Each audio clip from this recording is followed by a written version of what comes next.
All right, let's get this thing cracking, YouTube. What's good, world? It's your boy Mastermind, man, and this is another weekday drop. Can't stop the party, can't stop the show. Let's get it rocking, people. Be sure to follow me everywhere, Master23 Mastermind RGTV on YouTube. We lit, baby. Love is love. Let's jump right into it, man. We're going to talk about a couple things now. One thing I seen that I got at the top of my board here, Max Payne 1 and 2 remake. Listen. Now, back in the day, Max Payne used to be a really dope game for PS2. I think it was PS1, actually. It's a very old game. But for the mere fact we're getting 1 and 2, a remake from Rockstar, I'm pretty excited about that. And the mere fact is because it's a classic game that actually did really good. And if this is like a remake, new stuff added on, keeping the same storyline, update the resolution, graphics, and all that, listen, it's going to be a really cool game. And another game that put you in the mind of something like Max Payne was Driver. Driver was another game that I was really excited about. If we can get like a new Driver, that'll be pretty dope. And the reason I say Driver is because Max Payne, Streets of LA, of course Grand Theft Auto, and Driver, you know what I'm saying? Those are like the top 4 or 5 games that was like, you know what I'm saying, pretty cool. Like, pretty, really, really dope. Moving on real quickly, man. I told you it's going to be a really brief show. I'm not going to be too long in here because I got some more stuff to rock into the metaverse. We're going to jump into that a little bit later. But Kingdom Hearts 4. Now, listen. Yes, we are getting a Kingdom Hearts 4. Now, when they showed it, at first I was like, well, maybe Kingdom Hearts is working on some other stuff. And then I seen we getting 2 other Kingdom Hearts on a mobile device or whatnot. Kingdom Hearts game on a mobile device. Now when I seen that, I thought it was just gonna be just the mobile stuff. When I seen the Kingdom Hearts 4, I was like, whoa. Now the question is, they ain't got no release date or anything by, so don't get too excited. But the thing is, it took them, I think, like 10 years to make Kingdom Hearts 3. And for the mere fact that, no spoiler alerts or anything, but when you beat Kingdom Hearts 3, you know what I'm saying, you know that it's going to be another one. And the ending was like, okay, what's next? What do I do now? It's going to be another one. But maybe 10 years from now, I hope not. So hopefully we can get Kingdom Hearts 4 before 2023 at least. I say if we get Kingdom Hearts 4 by the end of 2023, that'll be beginning of 2024. That'll be what's up. Not 10 years from now. And the reason I say that is because technology is getting better. Game developers are, with the technology getting better, the game developers are able to make these games a lot more better. Not just better, but at a more quicker pace. So the 10 years that it took for Kingdom Hearts 3 to get made, I suspect maybe that should be cut down to about 4 years, at least 3 to 4 years for another Kingdom Hearts installment. And plus, for the mere fact, I think they said they was already like just working on Kingdom Hearts 4 right when Kingdom Hearts 3 ended. Like, they picked up the work right then. I'm not sure, but I can tell by the graphics and tell from the story, like the character they showed or whatnot. I don't know if that guy was Sora. I don't think it was Sora or not, but I remember at the end of 3, the guy was doing something. I can't remember the ending of it. But see, now seeing that makes me want to go play Kingdom Hearts 3. And I remember the ending a little bit, and seeing that was like, oh, okay, now the trailer of Kingdom Hearts 4 makes a lot more sense, and I can't wait for it. I just really hope, and they actually showed gameplay footage. We actually got the guy, the moves going up in the air using the sword. Like, it was pretty cool.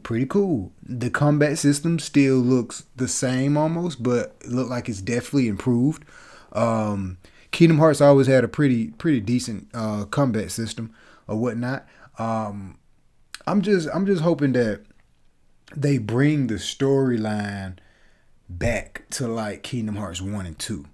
Because Kingdom Hearts 3, the combat was dope. The graphics was amazing. But like the side ops missions and the quests, it just felt too rushed and it felt too corny almost. I just really hope that this particular Kingdom Hearts, when it drops, they add a little bit more maturity into it. Really realistic AI, realistic open world perspective, a lot bigger open world, and a lot more going on in the world, and don't just rush us in and out of these short stories. Like if we go to Windy the Pooh, if we go to Donald's story or Goofy's story, because this particular one looked like we're going to be saving Donald and Goofy almost. So if we're going to their worlds, let's make these worlds not so quick to just you do this, then y'all go here, beat the boss, the end of that world. You may have to come back to the world for a couple resources or something. They need to kind of change that element of the game, and I think Kingdom Hearts 4 would be a really successful game. Now, moving on, talking about the other Kingdom Hearts that's on the mobile device. Now, check this. Mobile gaming is coming. It is, again, that's the number one thing. Everyone are always on their phones, either phones or PCs. So mobile gaming is the number one key thing that I feel like it still don't get a lot of like kind of overlooked sometimes in gaming, but mobile phones, mobile gaming is definitely where it's at. And for the mere fact that we're getting a couple, not just one, but we're getting a couple Kingdom Hearts games on a mobile device, that's pretty big. I'm kind of interested to see what else you're going to drop on a mobile device, or what's the next direction, how they're going to take a mobile device. My prediction of the future of gaming is going to be to where we're actually, right now we got crossplay, PC, Xbox, PlayStation. We're going to have a level of crossplay. I think the future of gaming is going to come to a point to where the level of crossplay is going to be on the next level. And then the next level, I'll explain this level. This level is more of like the mobile devices are now playing in the arena with Call of Duty Online, or really cross-playing a single-player action game from a mobile to console or to PC. Let's say if we got an action-adventure game and someone over here on the PC has special weapons or whatever, y'all building a squad together. Basically what I'm saying is community-based cross-platforming on a mobile scale tied to console and PC is going to be something magnificent. And when you enter the structure of Web3 and the blockchain, it's going to be something else that's the other layer of, I'm telling you, where future of gaming is going. Because when you get into the Web3, cryptocurrency and blockchain and all this stuff, pay to play, then tied into mobile, and mobile games are tied into the network of going against, console and PC, and not just multiplayer games, but cross-platforming and creating a multiplayer community experience in mobile, going with console and PC. I think that's gonna be the future of gaming, and a little bit more elaboration onto that to another show. But for the mere fact we're getting something like Kingdom Hearts into mobile, I just keep putting the flag down. Although I'm not a big mobile fan, let's get that straight. I'm not really a big mobile gaming fan. I'm more of a console. I like controllers, but this gives me another reason to keep putting the flag down in the mobile arena. It's like, mobile gaming is where it's at, especially if we get to the point to where I think mobile gaming will really become a threat when the controls get better. We know we got, you got the Xbox Cloud or whatever, to where you can put your mobile device on these controllers, or Steam Deck is considered not mobile, but mobile, like handheld on the go, PC on the go, basically. But I think mobile gaming, when they get the controls down good, I think that's going to be the threat. Is going to be the reckon with. And the reason I say this is because, think about it. Mobile gaming, with mobile, the battery life is much better in phones than it is a handheld console. Your battery life in your phone lasts much longer than a Nintendo Switch. Try playing, let's say if we got this game on Nintendo Switch, you're probably gonna get 3 to 2 hours out of this game versus on at least a 2021 version phone or 2020 version phone. You're gonna get more gameplay out of that mobile phone because the battery is much better. Now, graphics wise, of course, but remember, some of these mobile games, graphics is incredible. And you like, wait a minute, this is mobile? Some even look better than freaking PSP. So the more technology get better, I think mobile gaming is going to shift to a point to where that is a handheld device. You know what I'm saying? And they fix them controls. It's going to be, I mean, that's what's up. You see Nintendo already been making moves slightly over there to mobile gaming. Mario Run years ago on the iOS did pretty good. Pokemon Go did pretty good. What's the first person shooter? PUBG, and actually you can play online. If I'm not mistaken, you can play online because that was one actually first person shooter I was playing on a mobile device. PUBG back in the day. If I'm not mistaken, you can play with console people too. So it's kind of there to that point. But I'm talking about to a point to where there's no mess up in the servers. Like there's no type of issues. Like right now, cross-platforming Xbox and PlayStation, there's not a lot of issues. But when it first started, there was all type of issues. You know what I'm saying? There's a couple issues still, but it's much better than it used to be. So when mobile gaming get to that point, it's gonna be magnificent. And the controls, they gotta fix that. But you know, I can name plenty more games that just done very well on a mobile device. So I think mobile is gonna definitely be where it's at. Speaking of mobile, Call of Duty on mobile doing really well. Call of Duty Zombies did really well on mobile device. Speaking of Call of Duty, Cold War is still adding on more content. Now listen, Vanguard obviously didn't do that well. So you know, we're getting new content for Vanguard, but everyone is still jumping onto the Warzone. The Warzone is still the most popular thing right about now.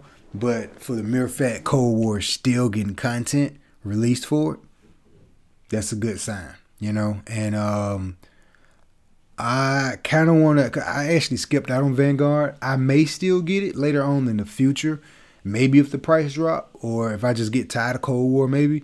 But I compete a lot in the league in Cold War, so we don't know. But you know, I'm excited for the next Call of Duty because, like I said, we're in a very weird state in gaming to where it's a good state because what's going on in cryptocurrency and into gaming, I think it's gonna take if the next games that come about, if they utilize these opportunities with Web3 and crypto or whatnot, it's gonna be a freaking game changer. You hear me? So the next Call of Duty may not utilize the technology, but when they take that break, oh boy. When the next Call of Duty that comes out this year, and if they take a break next year and come back, so it's 2022, you got that Call of Duty, and if they take a break 2023 and come back 2024, oh boy, y'all better watch out. Because if Call of Duty utilize NFTs, just crypto period, and just the technology, oh boy, I think those are going to be, that's going to be a really big, because think about it, Activision is already a really big department. And, you know, the purchases of Xbox and all this stuff and all this stuff is going on, they're spending all this money. Activision is already on the blockchain, you know what I'm saying, with their own token or whatever. They already got games, there's play to earn. So I think for a game like Call of Duty, to utilize the tech and to really take it to the next step, would be perfect. Another game would be Grand Theft Auto. Of course, I spoke about Grand Theft Auto utilizing blockchain technology on a couple episodes before. If they do it, oh boy. Like PlayStation Home need to come back out. If I'm telling you, PlayStation Home come back for the PS5 and You know what I'm saying? It's really like building out our home, putting our NFTs up in around the room or whatnot. Listen, it's a whole nother ball game. And I think those three games can be really three big games that can capitalize off that opportunity more than anybody. PlayStation Home or a game similar to like PlayStation The Sims, PlayStation Home, The Sims, Grand Theft Auto, and of course, game I just named, but Call of Duty. It's gonna be amazing, amazing day in gaming and amazing in technology. Period. Moving on, PlayStation VR 2 has gotten pushed back. Rumors that it has got pushed back. I mean, I always say this to a lot of game releases or anything that's being released. Don't rush it, and especially hardware, because you don't want to rush hardware to where it's all type of bugs and different things is going on. You know what I'm saying? With the hardware and it's not ready for launch. We know what has happened when you rush software. Cyberpunk 2077 is a perfect example. Don't rush it. So if they pushed it back, let's just hope it's for a good reason that they pushed it back. Maybe supply. Could be that they're still working on it. I doubt that, but I think it's mostly supply and just really just kind of timing the market on what's a great time for VR or whatnot. I mean, I think honestly, anytime is kind of a good time for VR. I probably have to do a deep analyze study of what's in the tech world with the VR and AR or whatnot to really pinpoint a time, like prediction wise. But I think it's more supply based why they pushed it back. If anything, software I don't think is it. I think it's hardware. They pushed it back because of supply. So don't rush it. Take your time on it. Moving on, man. Breath of the Wild 2. I want to speak about that for a little bit. Then I'll move on to Unreal Engine. Breath of the Wild 2. They saying that it may not be powerful enough for the Nintendo Switch. Look, man. I'm not a future fortune teller, but I kind of am. But I've been saying that on a couple podcasts previously before. Somehow just start clipping myself, I guess. But Breath of the Wild 2, I told y'all from the get, man, Nintendo has to drop a new console. They have to drop a new console. You can't. The way that Breath of the Wild 2 look, that was gorgeous. It looks a little bit like Breath of the Wild 1, but enhanced or whatnot. But I think that's not gonna have that. It's gonna look even better when it released. But for a game looking like that and to run on a big scale like Breath of the Wild 1 did, you're gonna have to drop new hardware, and you're not gonna be able to really give us the experience of a true Breath of the Wild 2 unless it's on new hardware. So we don't want to hear no Switch Pro. We don't want to hear no Switch Lite. None of that. You're going to come out with a whole nother brand new Nintendo console. Now, they can do what they did for previous Nintendo console to where The Legend of Zelda, it came out for Wii U and it dropped for the Switch. They can do that, kind of like how Horizon Forbidden West did for PS4 and PS5.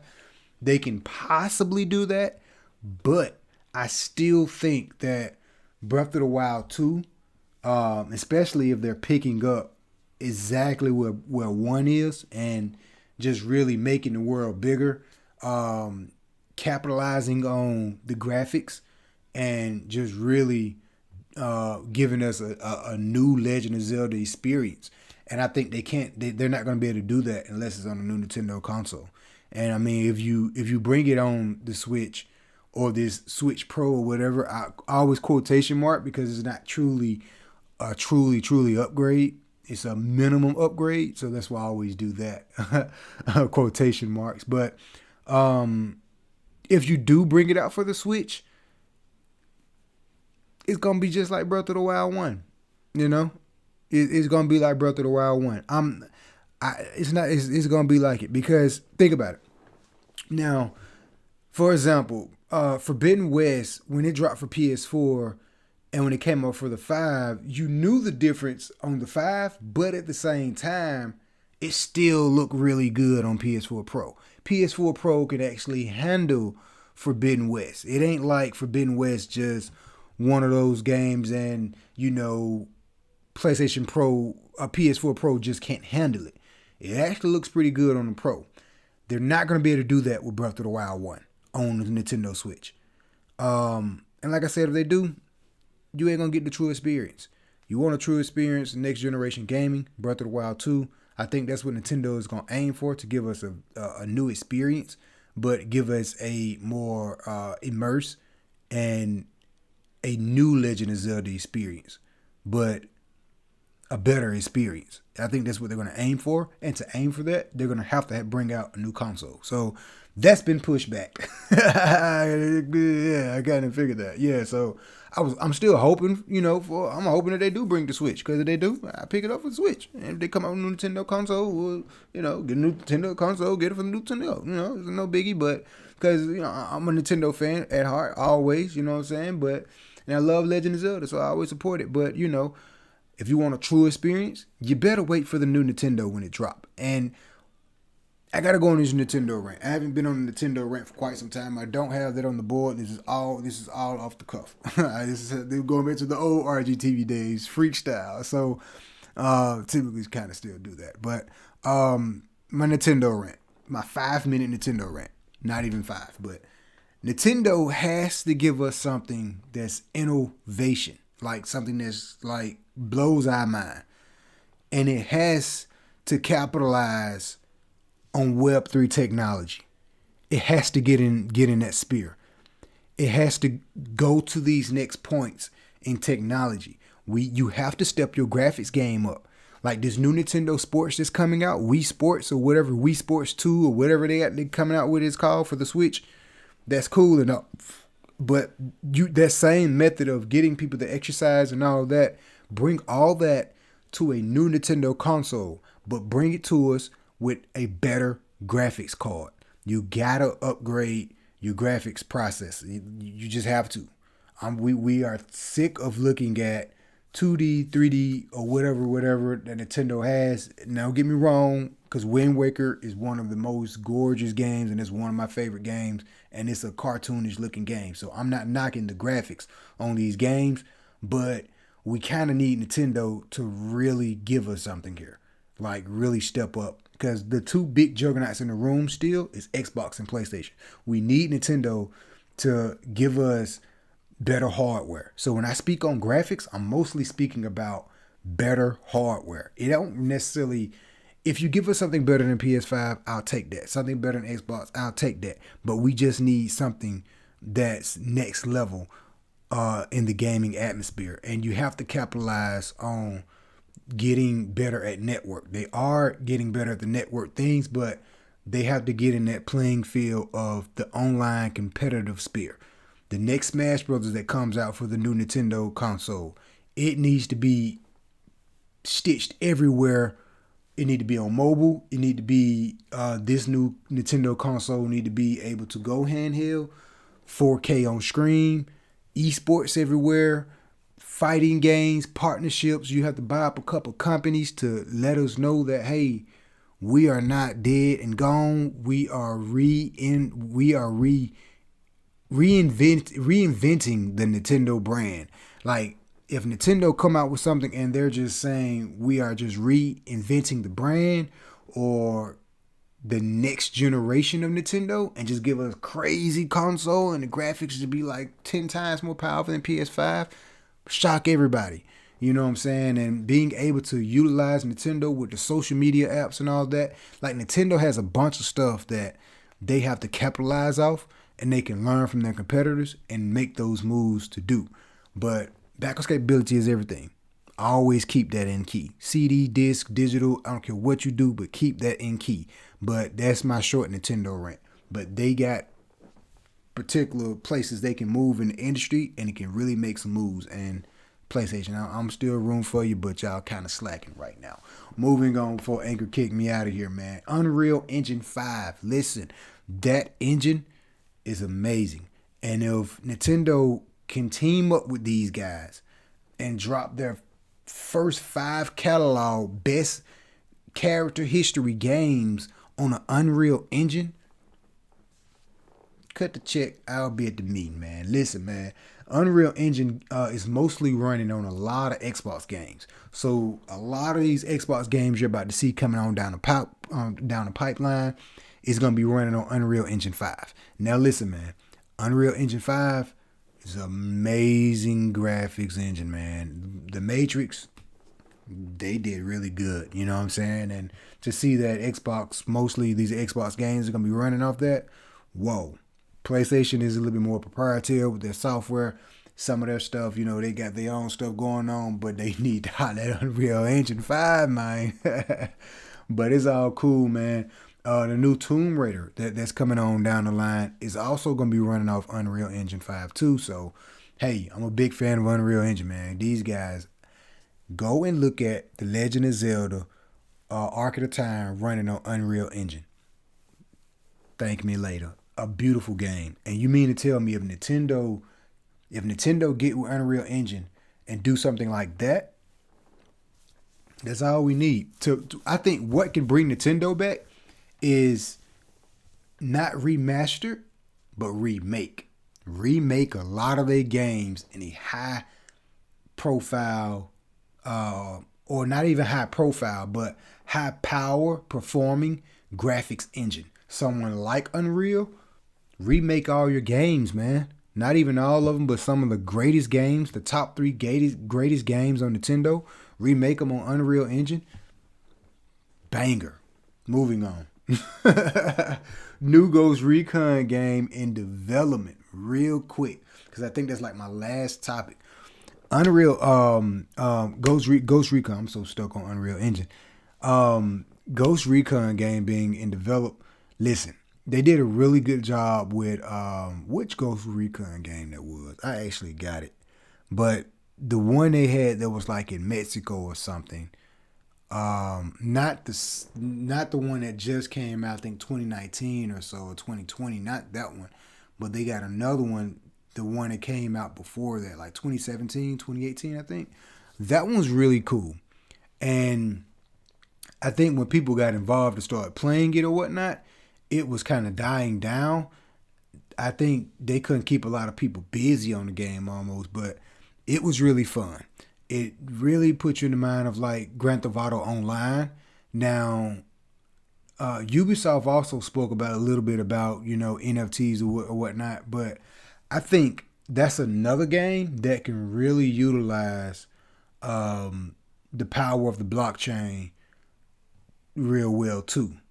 Because now I'm remembering Ghost Recon, there was a lot of like in-game purchases and a lot of stuff that you can like really do in that game on like online. That was really cool. So I'm interested to see where they go with this new one, and if they go somewhere to where it's like open world, keep the open world like they did.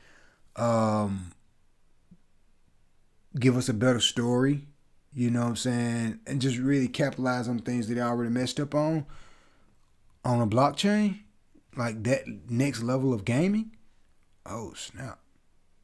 Ghost Recon game may be the game, y'all. Keep your eye open for that one. And a lot of stuff, keep your eye open. I think I got it on the calendar over here. I won't be able to show up to it, but it's Games PAX East. PAX East, I think that's the name of it. Shout out to the homie Hip Hop Gamer. He actually mentioned that, and I was like, oh, forgot about that. But yeah, that's coming up. Y'all be on, keep your ear for that. Peeled to that. What's E3 is canceled this year, so actually forever. Summer Games Fest is coming up. It's like June or end of May maybe. We may have some more stuff. PlayStation may pop up with a show or something, you know, during May. Now Summer Game Fest is usually like in June, but I'm just trying to think, since E3 is gone for good, what are we getting in May? Keep your eyes peeled for May, and we will be dropping a podcast episode in May. We'll be here. We ain't going nowhere, folks. But listen, that's all I got for y'all right now. Be sure to follow me on Twitch, Master239, YouTube, Mastermind RGTV, Real Gamer on all podcast platforms. We're everywhere. And we're out, folks. That's all I got for y'all tonight. We'll be back for more. Stay tuned. Peace, peace. Love is love. Game on. Remember that. You see Link in the background? Oh, that's all Anchor get. YouTube, we going. All right, YouTube. Y'all see Link in the background right here? Link is climbing this mountain because he haven't gave up no matter what is going on. The things they're throwing at him or anything, the hate, the arrows, the fire. Climb the ladder, keep believing in yourself, and fight for your dreams. Remember that, because Link didn't give up, so that means you don't give up. We out, YouTube. Peace.